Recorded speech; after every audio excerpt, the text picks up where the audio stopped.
Hey, John Prevos here from WhistleBiz.com. Thanks for joining me again today. Today is part 4 in our pod series, Passion, Ownership, and Dedication series.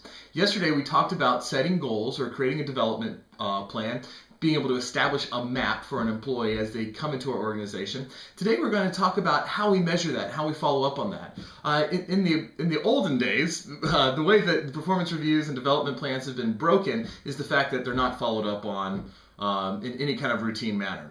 What we're going to do is change that. What a lot of companies are doing is changing that and following up after the goal setting plan has been, goal setting map has been put in place.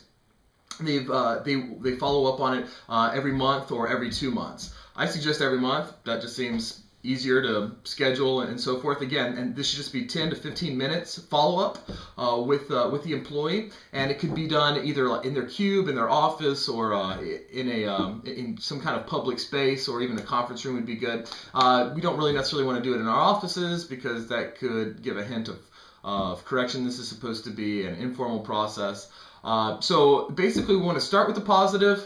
Look at what's going on with the employee and address any correction that needs to happen, and then we want to finish with the positive or the takeaways. So we want to approach the employee with what we have done for them. So say, these are your objectives, and this is what I've done. I got this training established for you. I did this. I talked to Joe about getting you integrated with some of his people to be working on this training. I did that, and I did this. So what have you done?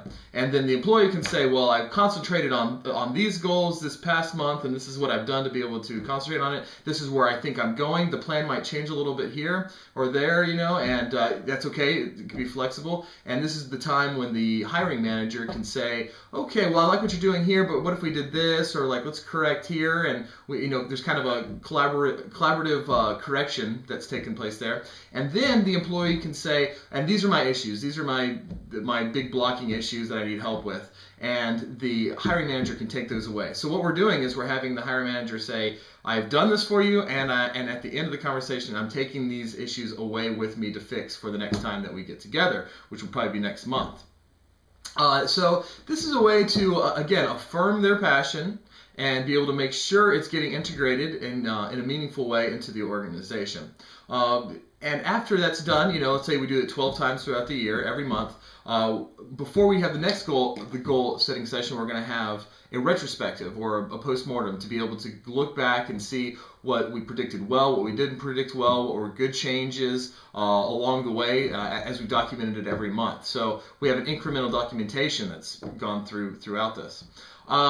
So what are we doing here? We're establishing trust with the employee. We're allowing them to know that we care about what they care about. We care about their passion, and we are actively doing what it takes to get that affirmed and integrated into our organization.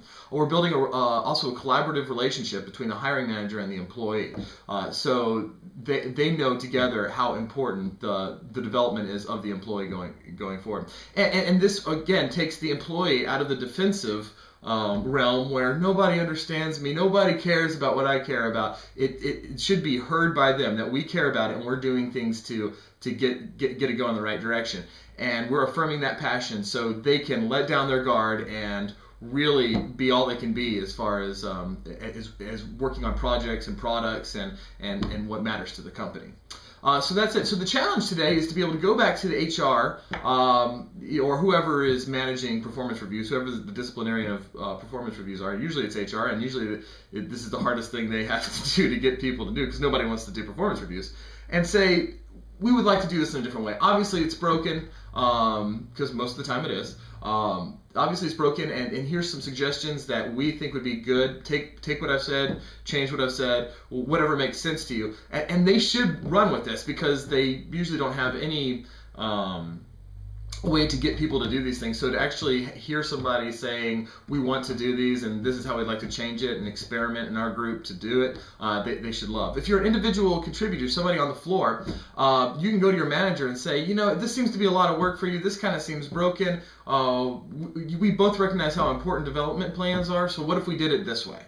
And bring it to them, and they should be impressed. The hiring manager should be impressed that you care enough to be able to say that, and you're progressive enough to know that development plans are important. So that's the challenge. I look forward to hearing what you have to say and what your experiences are. Any questions, please email me. Have a great day. Thanks. Bye.